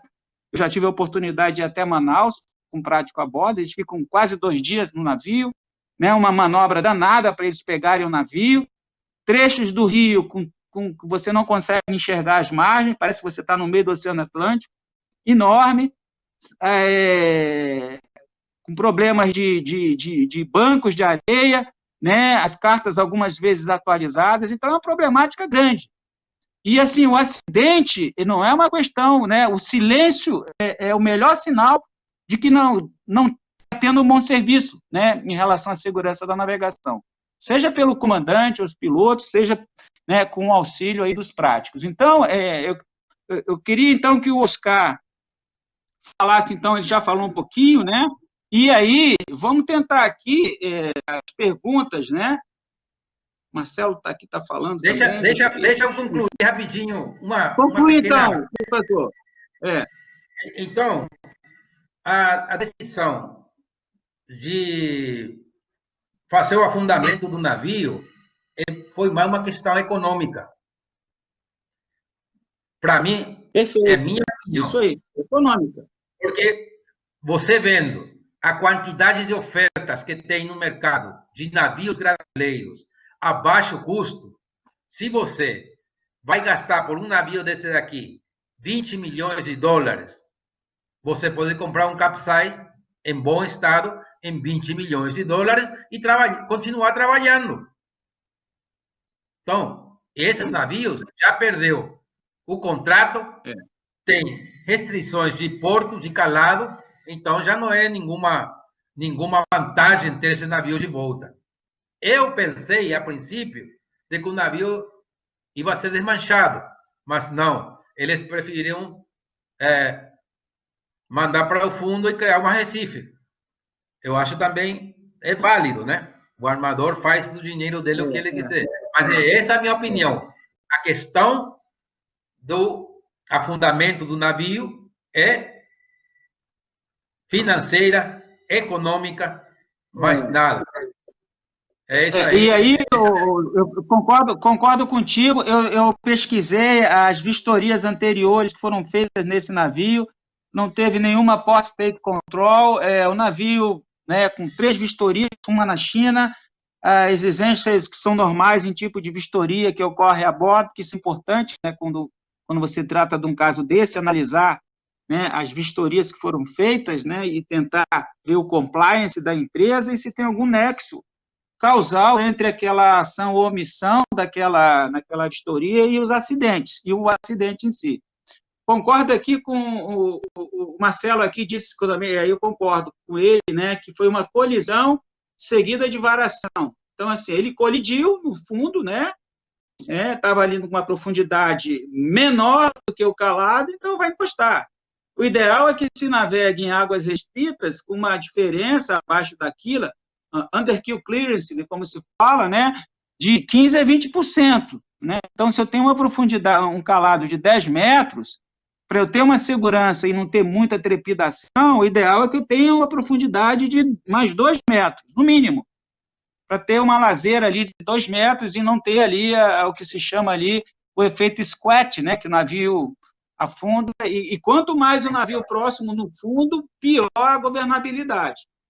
E o Madruga, o comandante Madruga está colocando aqui, o Madruga, que está aí, é o Madruga da minha turma, Madruga? Depois se puder responder, porque na minha turma tinha um oficial de náutica, que era Madruga, e eu já não vejo há alguns anos, e eu acho que já deve ser até comandante, ou se não prático, ou virou amador. A praticagem deveria ser obrigatória na área, ele está dizendo aqui, ó. No entanto, a Marinha acaba sendo omissa, isso, ripa na chulipa, né?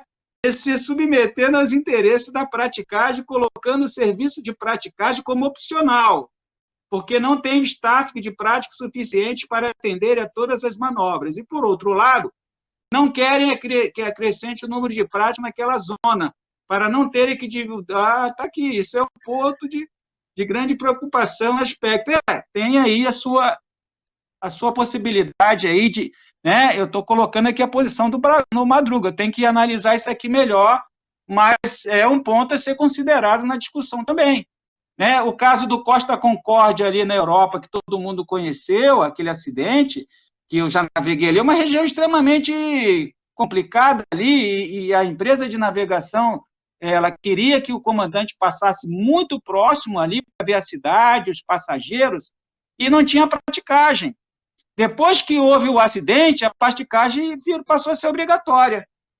Precisou ter esse prejuízo enorme, morreram algumas pessoas, né, para virar obrigatória. Aquela região no Brasil, pelo que eu conheço de seriedade aí da autoridade marítima, também da praticagem, ela não teria a praticagem facultativa, obrigatória, e passou a ser obrigatória. E parece que antes era obrigatória, o lobby dos armadores fez com que fosse facultativa, e aí houve esse problema, né? O Schettino passou ali do waypoint, deu uma bobeada ali, e na hora que ele ignorou, já tinha rasgado ali, pegado a obra viva do navio, né? E ele conseguiu voltar, né? ainda que sem leme, né? Com impelidor de proa, ballast, né? E ele jogou o navio em cima das pedras, conseguiu salvar mais de 3.000 pessoas ali. Tá? É uma discussão. Oscar, quer comentar alguma coisa sobre isso, a questão ali da praticagem? Bom, eu não acho, na minha opinião, olha, é aquela história, né?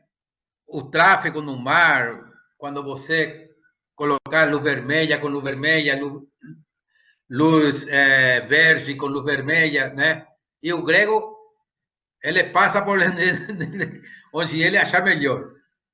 Então, isso aqui, a autoridade marítima não tem como controlar. 100 quilômetros da costa é muito. É muito. Então, eu acho, não sei, nesse caso aqui, deveria ter um controle de se o navio está cumprindo você falou em controle determinado pela administração. Entendeu? Por isso que eu falo, sei lá, é difícil colocar a 100 quilômetros, né, do porto praticagem. Não, praticagem para a entrada no canal. Mas o canal está bem sinalizado, está bem estabelecido. Me parece que no Brasil, o único porto que tem o Vessel Traffic Management, né, que é o sistema de monitoramento dos navios, tanto na partida quanto na chegada, né, quando a aterragem, né, é Vitória, o VTMS. E aí eu tenho um aluno, que eu fui orientador dele, que é Eduardo Ribeiro Neto Marques, da Federal, o pai dele foi até presidente aqui do Tribunal de Justiça, doutor Marques, né, desembargador.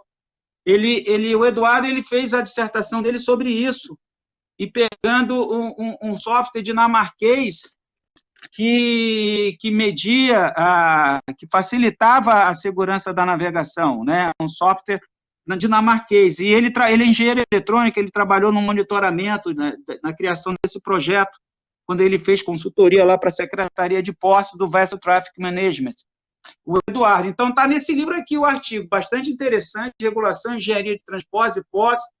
Tem um artigo, tem 2 ou 3 artigos meus, tem um parecer sobre calado e profundidade que eu dei, uma arbitragem aí de mais de 100 milhões de dólares que nós conseguimos reverter, não cito o nome das partes, Tem um artigo do Samuel Zimbalista, Harold Hook, que é analisando aí a questão das capitanias do portos, tem sobre porto, tem relação porto-cidade, e tem um artigo do Leonardo Soares também, bastante interessante, o Leonardo Soares, que está fazendo o doutorado dele lá no COP, né, que é oficial de náutica também.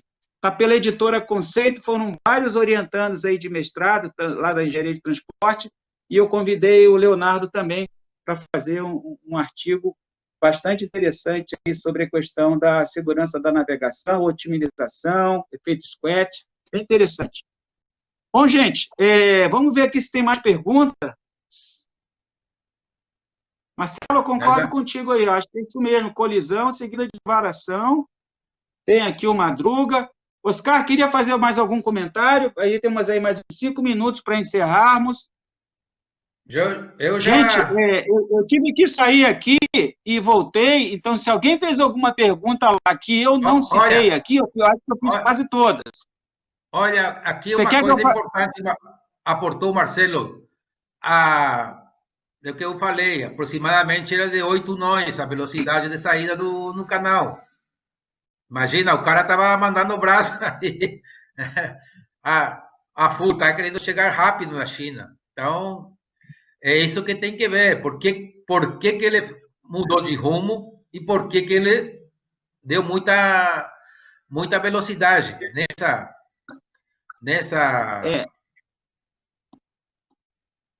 parte. E veja bem, o comandante Madruga, ele é o presidente do Nautical Institute aqui no Brasil, que é uma entidade extremamente renomada, mais importante no mundo inteiro. A sede é em Londres, congrega a excelência da náutica no mundo inteiro. Tá? E aqui no Brasil tem uma espécie de filial, uma representação que o Madruga, inclusive, faz um comentário aí, né? O controle de tráfego na área é de responsabilidade da Marinha, no entanto, a Marinha não tem investimentos, concordo totalmente, suficientes para equipamentos apropriados. Mais um ponto de preocupação para a segurança da navegação. E digo mais, comandante, a praticagem no Brasil, ela investe pesado em marégrafos, em equipamentos, para facilitar e dar mais segurança à atividade deles. Batimetria, entendeu? Centros de controle de segurança, como tem em Santos, né? O sistema lá de Vitória também, de segurança lá, o presidente da praticagem lá, foi presidente há uns 6, 7 anos, era o Conte, foi do meu camarote, ele é oficial de náutica, viajou muito, viajou para o Egito, ele tem muita experiência. Ele mostrou lá, quando eu estive lá em Vitória, lá, dando uma palestra lá, uns 8 anos para ele me mostrou lá o sistema, investindo mais de $1 milhão para fazer aquilo ali. Né? Isso não tem investimento privado, e a autoridade portuária, às vezes, também não tem recurso e não faz. E quando tem, não tem competência técnica que a Marinha tem e a praticagem tem. Né? Tanto a Marinha quanto a praticagem. Então, assim, eu peço que vocês analisem aí, quando se fala em reduzir custo de praticagem, de armador querendo fazer esse trabalho, contratar o seu prático via CLT, temos que ter muito cuidado com essa independência e autonomia que os práticos têm no Brasil, porque se você coloca um prático que é funcionário da empresa e aquele navio está com problema, ele não vai recusar o navio, possivelmente ele não vai recusar. E isso eu já vi vários amigos, colegas práticos, recusando a operação, não vou fazer, não vou atracar, tem que resolver isso, isso possivelmente um funcionário seletista ele não faz. Então, isso tem um preço. Tá? Só para ponderar aqui, e essa discussão da praticagem, eu e o Oscar sabíamos que iria ocorrer, ali, de fato, é muito longe, né? Talvez um sistema ali de controle de tráfego, como o comandante colocou, seria mais adequado.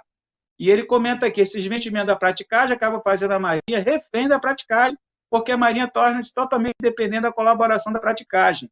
Ponto de alerta e preocupação para melhorar no futuro. Concordo totalmente, comandante, e não só a autoridade marítima, tá? A autoridade portuária também. Né? Eu já vi porto aí que não tinha como definir o calado, a profundidade do calado, depender de batimetria feita pela praticagem, e a praticagem tem que investir. Né? E o Porto diz que é um ponto eficiente. Ponto de alerta. Mais algum comentário aí? Oscar, quer comentar alguma coisa, Oscar? Eu não sei se você está conseguindo ler aí os comentários. Sim, estou lendo, sim. Estou lendo, sim. O pessoal está bastante aí, ó, ativo. Tem razão, Madruga. Aí, olha aí, 60 pessoas na sala, 54, chegamos a 60. A média aqui é 30, 40, chegamos com 60, tá bom. Tirando o Moro, que é um ponto fora da curva, né? Foi 505, mas tá bom. Então, mais algum comentário aí, gente? Oscar, enquanto não tem comentário,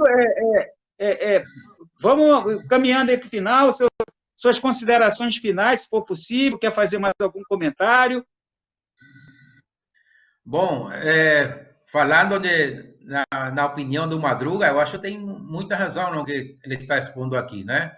Que é a Marinha que tem que fazer o controle, digamos, né? E a partir desse aqui, tem que ser mais rígido o controle, né? Para não ter esse tipo de acidentes aí num lugar muito navegado e onde tem muito tráfego. Então, eu acho que é válido esse comentário do Madruga, exatamente o que, né? Maior investimento na área para poder ter um melhor controle. E era isso. Não tem mais. A minha função é netamente técnica, nada mais fazer a investigação com os dados que eu consegui, né? Mas então, assim, ó, só para fechar, Oscar, eu te agradeço, mas assim, a tua percepção é que houve uma falha da tripulação ou do comandante, mais uma falha da tripulação, seja do comandante ou do oficial, o piloto que estava ali na saída ali na saída não, já estava mais 3, 4 horas. Ou falha de equipamento? Não, aqui é muito claro que tem falha humana. Quem foi? É isso. Eu também. Quem foi? Vai dizer o inquérito. Isso aí. Eu voto, como se deu isso, eu não sei, mas eu voto contigo, voto com o relator. Voto com você, concordo. As evidências todas aí, esse navio, ele estava, parece bom, não saiu com a avaria, a velocidade dele ali, ele atingiu, né, a velocidade máxima, se empolgou ali e se esqueceu, né, eu quis cortar caminho, a gente ali não se sabe o que houve ali, só o inquérito e a discussão técnica aí, né, seja do armador, seja da autoridade marítima, né, felizmente não teve morte, né, tivemos danos aí materiais, a responsabilidade, a questão ambiental ali também não foi tão grave assim. Outra coisa. Será que o comandante tinha capacidade técnica, o treinamento para esse tipo de navio?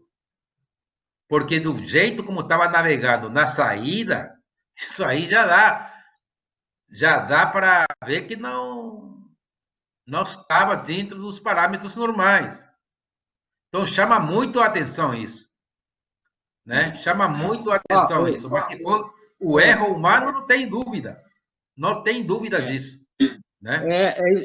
É isso que eu coloquei lá. O professor Marcelo, aí, um amigo aí do Rio de Janeiro, advogado, ele disse o seguinte, eu concordo totalmente. Se ele tivesse saído avariado, naufragaria bem antes, pois os porões se encheriam de água. Imagina, 1 hora já é um tempo grande, imagina 3, 4 horas. Foi justamente ali onde houve o acidente. E o comandante Madruga, será que o comandante estava presente no passadiço? O comandante, eu acho que não. Eu acho que o comandante ali, ele, né, já poderia estar cansado, imagina. Já estava 3, 4 horas, a manobra de saída ali do Itaqui, né? Marcelo, um abraço, tá? Bom descanso aí. Obrigado aí pelas contribuições. Tá? Mais algum comentário, professor Adão Ferreira? Mais alguém? Eu já. Obrigado. Essa live vai ficar no site ali da Univale, onde vocês acessaram, tá? Se vocês depois quiserem rever ou indicar para alguém, tá? Tem mais alguém aí falando? O Flávio Camanduli tem que alguma coisa? Flávio? Enquanto o pessoal pergunta aqui, olha, esse livro aqui, ele tem a pesquisa do Samuel Sembalista, né, que é Regulação Social, Percepção das Capitanias Fluviais, dos Portos do Tribunal Marítimo da Segurança da Navegação.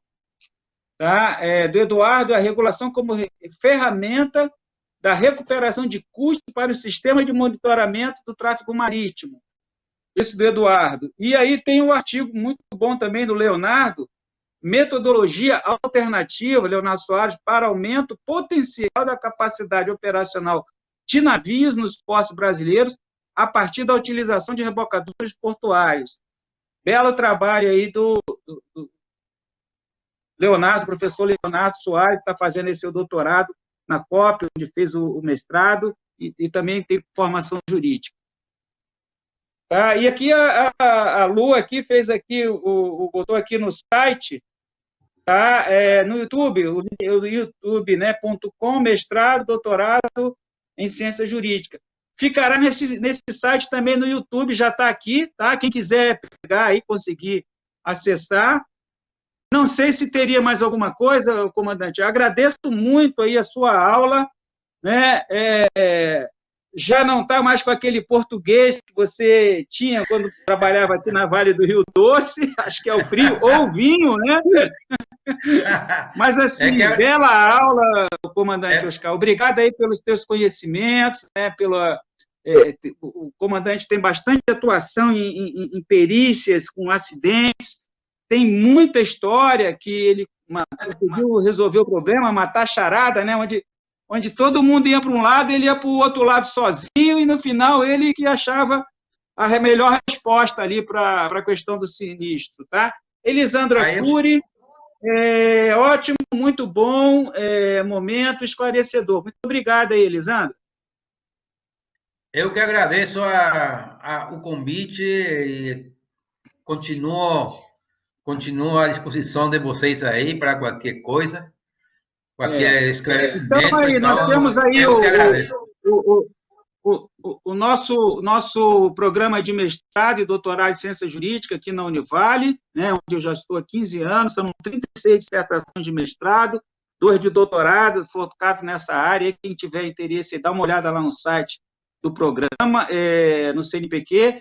Tem o escritório aqui também, que eu estou tocando aí com mais 3 sócios, o professor Adão Ferreira, que está com seus alunos aí, está fazendo um belo trabalho aí na graduação da Univale, aí há quase 10 anos, aí, no Núcleo de Direito Marítimo e Portuário, visitando o porto, na medida do possível também navio, tentando trazer essa cultura. E em abril do ano que vem, nós teremos aqui o 9º Congresso Brasileiro das Comissões de Direito Marítimo, Portuário e Aduaneiro, da OAB, né, da OAB. Eu faço parte, como membro consultor da comissão do Conselho Federal, da Comissão de Direito Marítimo e Portuário, da OAB do Conselho Federal. Nós fizemos o primeiro aqui, o comandante Oscar, inclusive, foi a nossa autoridade, né, que veio aí, deu uma palestra, estava aqui em 2012, nossa única autoridade internacional, né? Eu brincava, né? Veio aqui do lado, não veio, né, lá da Europa e tal, mas ajudou bastante aí com o seu conhecimento, uma discussão, e esse congresso ele tem se realizado anualmente, ia se realizar agora em outubro, mas em função da Covid, e essa Covid já está alterando aqui, antes de fechar, né, a BINCO, né, que que é uma entidade que congrega 65% dos armadores, de tonelagens de porte bruto do mundo, eles fizeram agora a Covid Close, nos time charter, nos contratos de afetamento por tempo, né, colocando a possibilidade, olha só que interessante, né, do afetador ele desviar, eu tiver que fazer uma mudança na alteração da rota para questões envolvendo tripulantes que estejam eventualmente com a Covid-19. Olha só que interessante, tá? É chamado de Covid Close. Os interessados, aí, se quiserem colocar na internet, colocam BINCO Covid Close, né, que é uma nova cláusula para contratos de afetamento por tempo, e é para os proprietários que vão ter essa liberdade de se desviar, né, de mudar, quando tiver mudança de tripulação, né, sob restritas circunstâncias, né? E também proporciona uma opção para os afretadores para mudar, né, de tripulação em reconhecimento ao potencial alto custo, né, decorrente de mudança de tripulação pelo fato de ter a Covid-19. Olha só que interessante, né? Isso é uma coisa recente, alterando aí esse é direito marítimo puro, com um pouquinho de sanitário, tá? E segurança da navegação também, tá? Gabriel também aqui agradecendo, Jário Barbosa. Bom, enfim, eu acho que nós conseguimos aqui, dadas as limitações, Charles Rota também, que é regulador de sinistro, trabalha com seguro aqui em Santa Catarina, o José Flávio também, que é um grande parceiro aí na área de seguros também, entrando agora na área marítima, né, com a questão de avaria grossa. Era isso, gente, eu não teria mais o que dizer, agradecer a todos, estamos aqui no escritório, estamos no Univale, estamos aqui em Santa Catarina, quem não for de Santa Catarina quiser fazer uma visita, seja na universidade, seja no escritório para tomar o café, nós estamos à disposição, tá?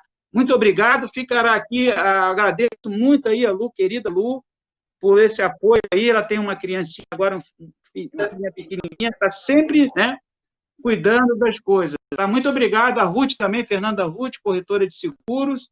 Enfim, nós estamos cuidando aqui do risco, né, da segurança, né, da questão do meio ambiente. Né? Para quem atua na área, tem que ter são várias possibilidades, a interdisciplinaridade, a exigência de interdisciplinaridade é grande, mas, enfim, é uma área extremamente carente de profissionais, não é só no Brasil, não, é no mundo inteiro, né? No Brasil um pouquinho mais, mas nós temos aqui uma boa formação marinheira, né? A nossa origem, o nosso litoral, a escola de Sagres, os portugueses foram grandes navegadores, é claro que vieram depois dos chineses, né? Que os chineses, eles inventaram a bússola, inventaram o lemes, né?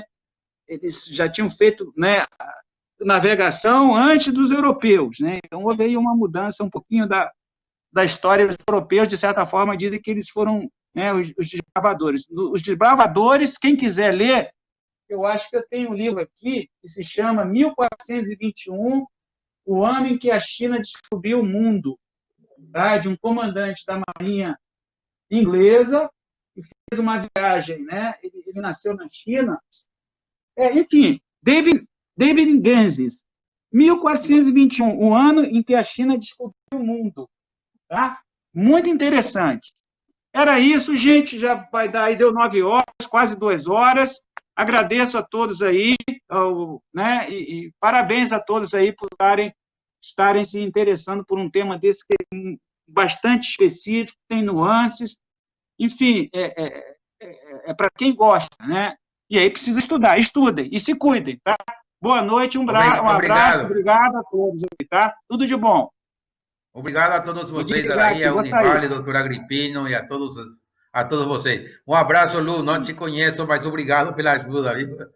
Isso, e o comandante Oscar está disponível lá para precisar de qualquer curso, treinamento, palestra, ele está à disposição. É logo ali, né? Um abraço, boa noite. Um abraço, tchau. Até mais. Tchau, tchau. Boa noite,